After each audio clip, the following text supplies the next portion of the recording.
All right, guys, so we're going to deep dive our recent foreclosure, our first ever Puerto Rico foreclosure flip. And we're going to give you the good, the bad, and the ugly. In fact, we knew we wanted to shoot this video because we were shooting another video about the 7 things that we've learned investing on the island of Puerto Rico. That's going to come out really soon, so subscribe to the channel and you'll get that one as well. But this property, this one, taught us a thing or two. So Don is my partner on this YouTube stuff. Usually he's over there directing me what to say, and he's a real estate investor. He's a local, and we're going to talk about it because we did everything here. Very true. We did everything. We did everything. We went to 10 different foreclosures just to buy this one.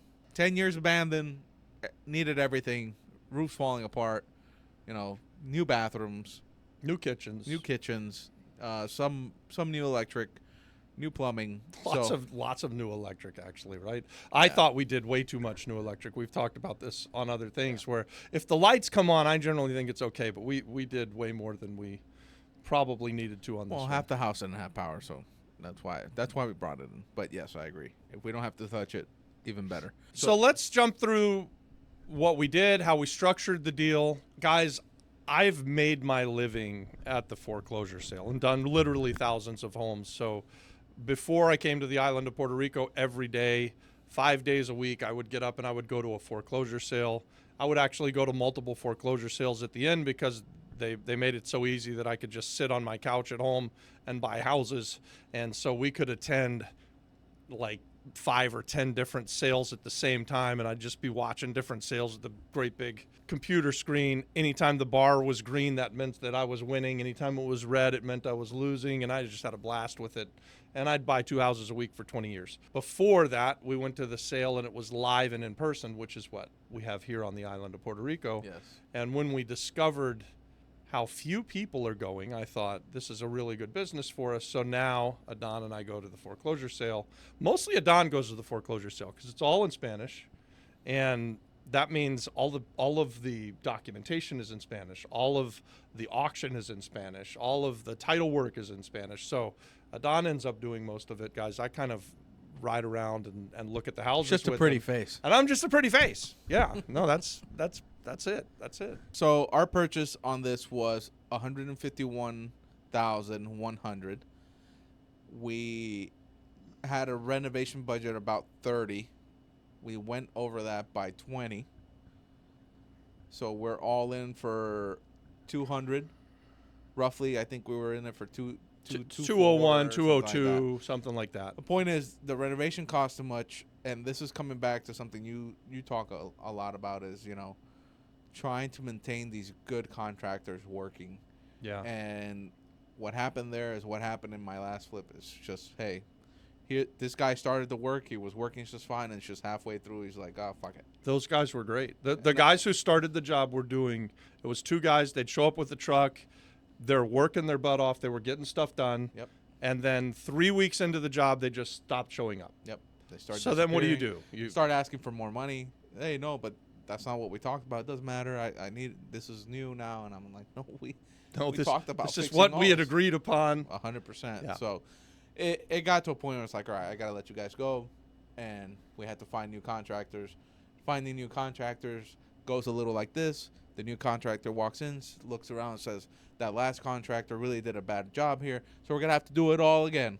And then you got to fight the contractor and be like, we're not doing anything but the things I need to finish. Yeah. Universal truth, though, that there's never been one time a contractor that walks in on a job that he could get the job and he's going to tell you, oh, that guy did a good job. No matter what. It doesn't matter. He would tell you if the place was painted by a world-famous artist, he'd tell you the paint job was shit and it has to be redone by his guy.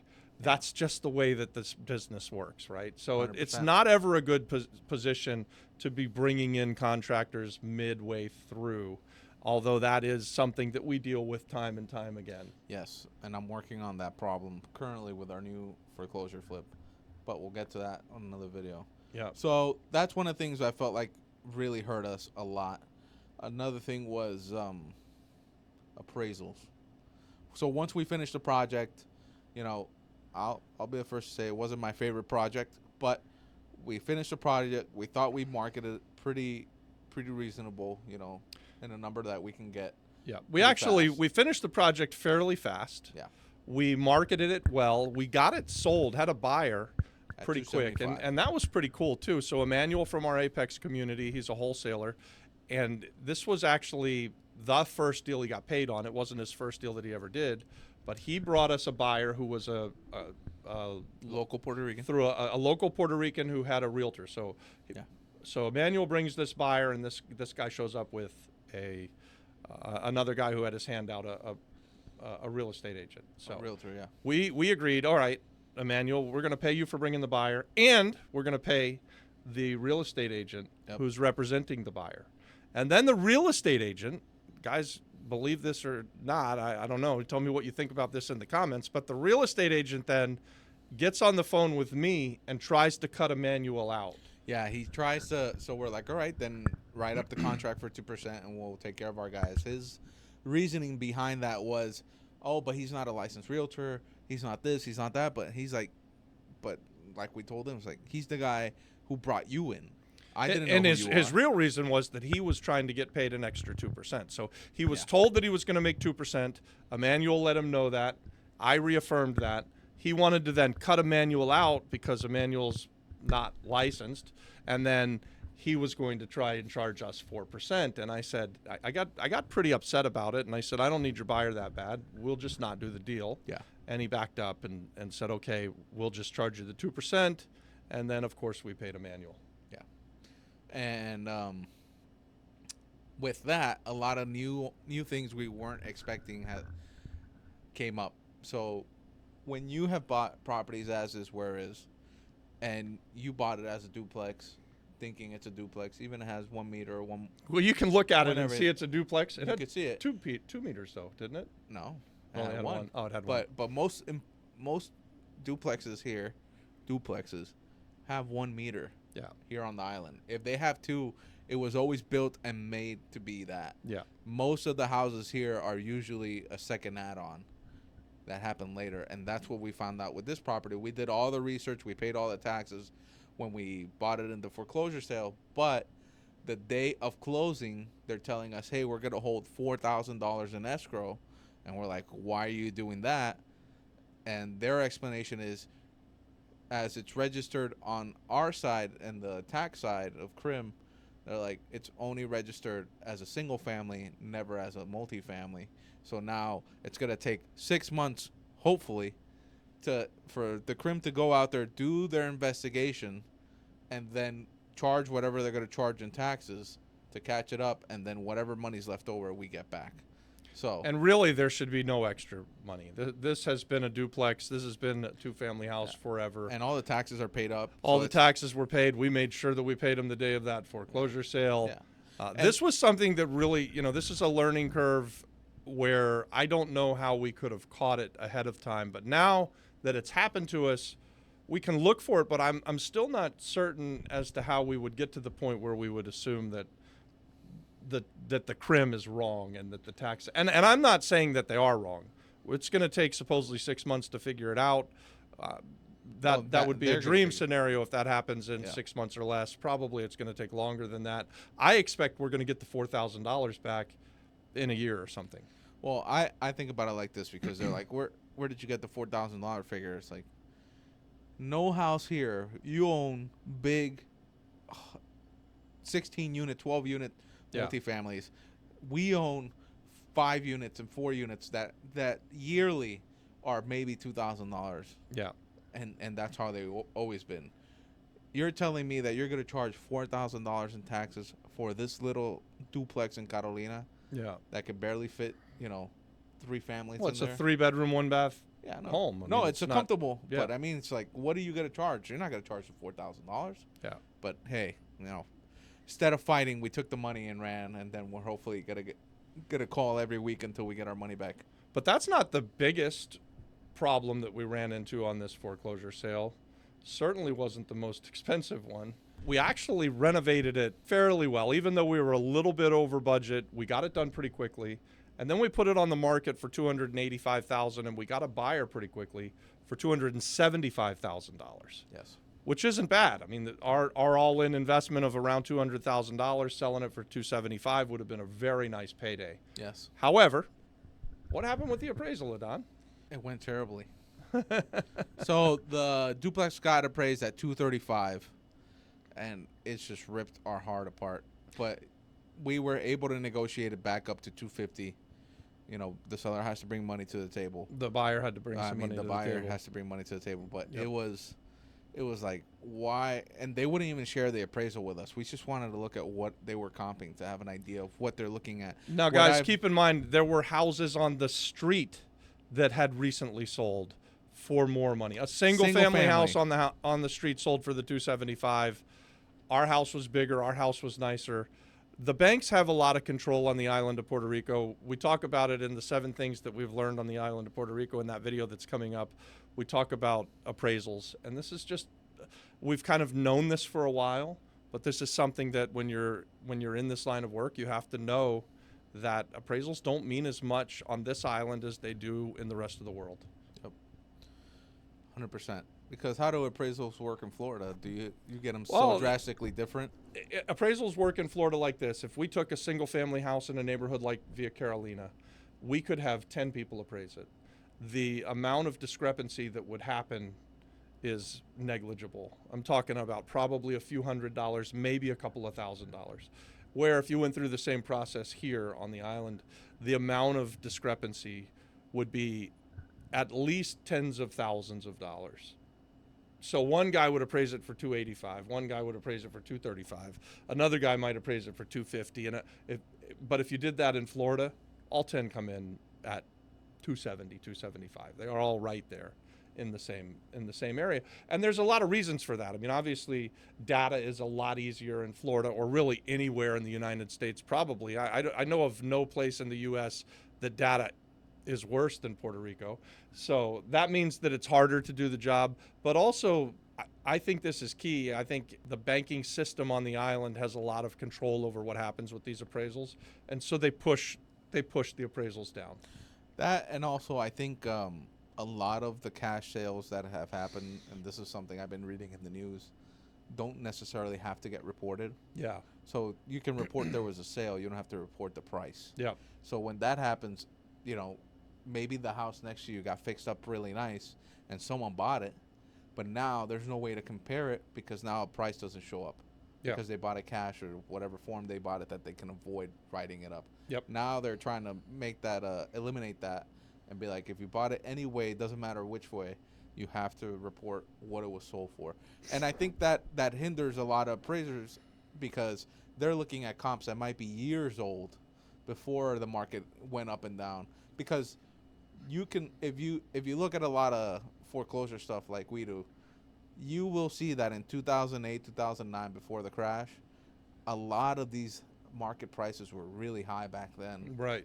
And then they dipped all for the next 10 years. And when they get to this point, you're looking at the houses just being like, well, yeah, the house sold in 2010 for 59 cents. So yeah, your house must be worth 59 cents. Yeah. And it's just like, what the fuck?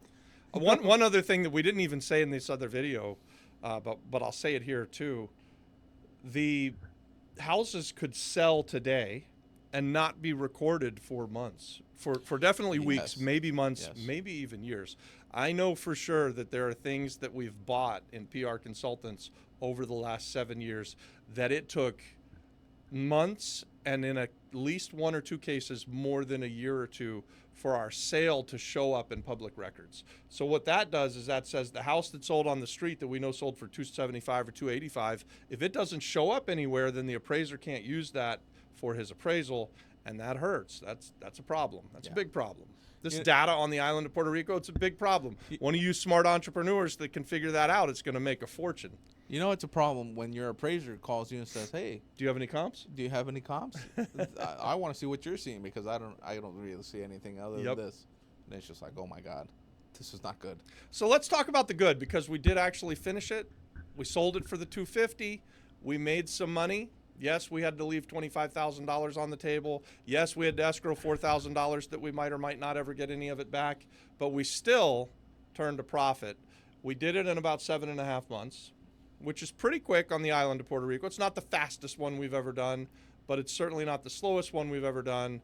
It gives us a realistic chance to take the same pool of money and buy the next one, which we're already doing, and then fix it up and sell it before the end of the year, and we'll be able to get, hopefully, something close to around a year. We'll be able to look at the two properties and say the money made this amount of return. Right now, it was a 16% return in 7.5 months on the initial 175 that our partners put up. Yeah. That's borderline not worth doing. It's okay. Yeah, It's okay if you're doing it all by yourself. It's okay if that was one person, but that's borderline return on investment for everybody. It's certainly not what we're looking for, but as real estate investors, and we say this to you all the time, doing that first deal will teach you everything. So if we look at it from the scope and the lens of what did we learn, it was a great deal. Yeah. Because we were able to bring a group of people who'd never done anything together before, buy something, get it renovated, sell it to a local family. So there's wins all over the place, right? And they're all Apex members, by the way. The whole group was Apex members, yeah. Which is awesome. But we improved the house that had been sitting vacant for 10 years. We sold it to a local family. Everybody got paid along the way, and everybody still made money. So was that worth doing? Leave me a comment. Let me know. Is a 16% return on a $175,000 investment in 7.5 months good enough?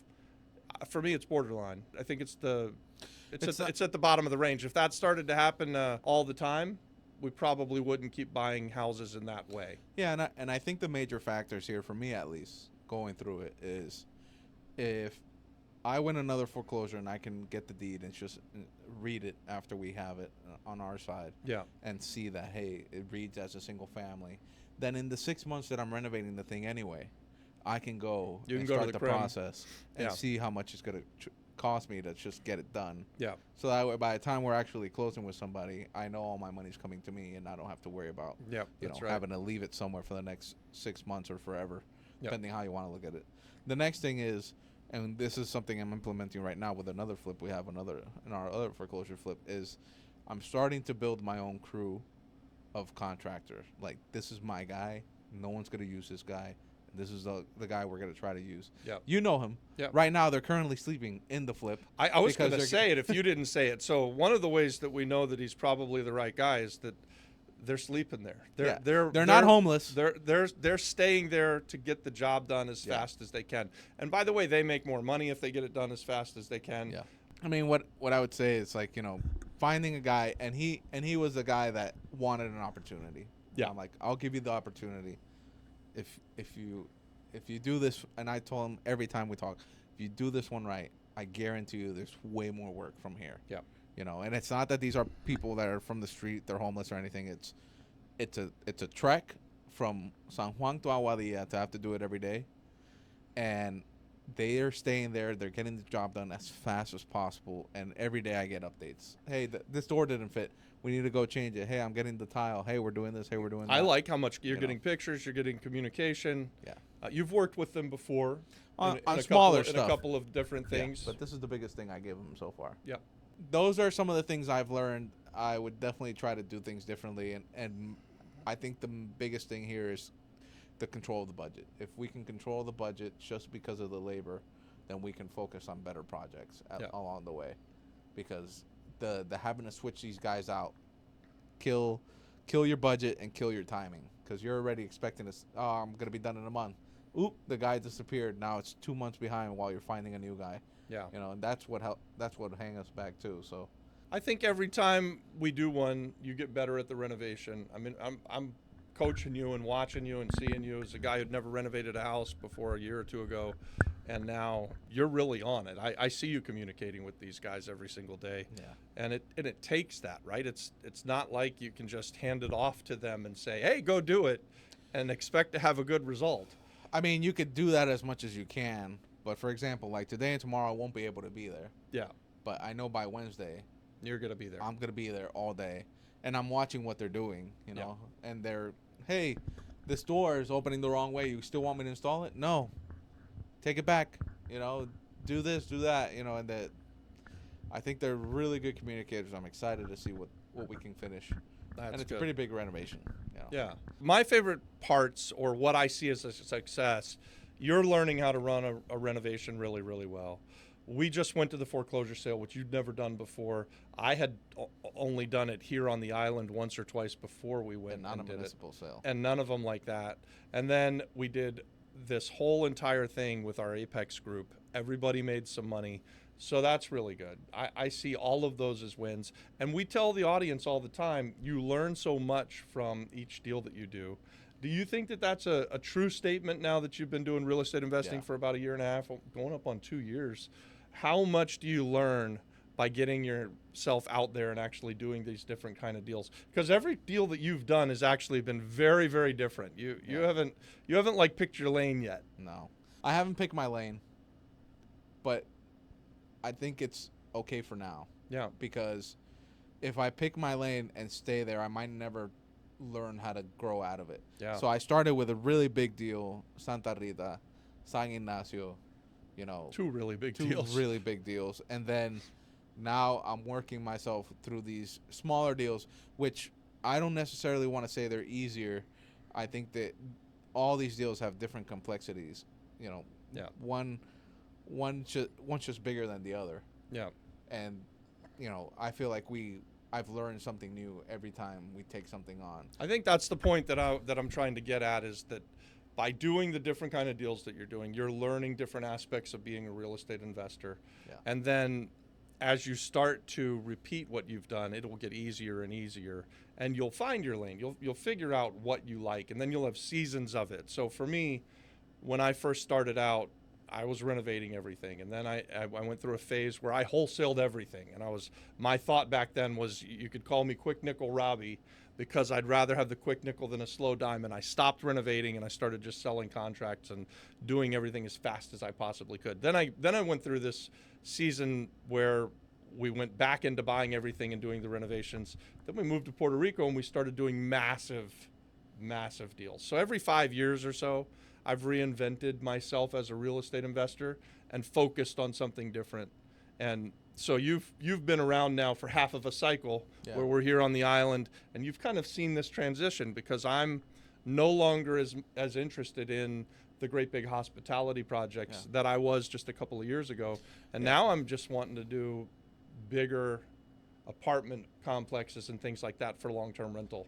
Yeah, I think when we met, you were more focused on, like you said, hospitality, but a lot of long-term holds. Lots of it. Like yeah. that was your bread and butter.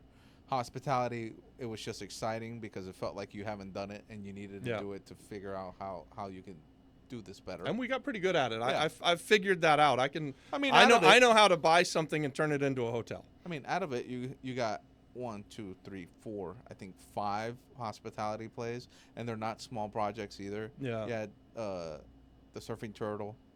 We had about a dozen or so hospitality Well, plays. I'm talking about the big ones. And then we didn't keep them all. We sold some of them. Yeah. We have learned also with the hospitality that what I don't want to do, picking your lane, I don't want to be the guy who operates a hotel on the beach. Me That's either. never been my dream. And for other people who watch this, that is their dream. So I like to build it. I like to take the ugly thing, turn it into the best thing, and then pass it on to someone who's going to run it. Well, if you want to explain pick your lane like that, then that's where I'm at right now. I don't like wholesaling, and it's not that I don't think I think it's bad business. It's just something I don't have patience for. So if you want to break down finding your lane that way, then I do know where I want to be for now, at least. I don't want to wholesale. I don't want to manage Airbnbs. I want to find the deal, fund the deal, flip the deal. Yeah. Right now. And eventually I do want to do long-term holds, and I'm focusing on that towards the end of the year. But right now, it's just find it, fix it, flip it. Yep. That's the mode I'm in. I like it. If I feel like if I start straying away from that, then I start losing focus. Yeah. So. And guys, for you'll find your lane as well by doing a few deals. I mean, we kind of harp on that. We're deal first. We believe in deal first. Go out and find the deal of a lifetime, and then you'll figure out which part of this game you really enjoy. For me, it's something completely different this year than it was 5 or 6 years ago. For Adon, he's figuring out portions of and you've done all these things. You've managed the Airbnbs, you've managed hotels, you've done some really big renovations and long-term type flip plays, and now we're into let's get in and get out and fix and flip as fast as we can. Yep. Guys, if you like that, give us a thumbs up. Obviously, subscribe to the channel. And if you'd like to join us in our Apex community or even in our free community, the link's in the description. Join Apex, guys. It might change your life.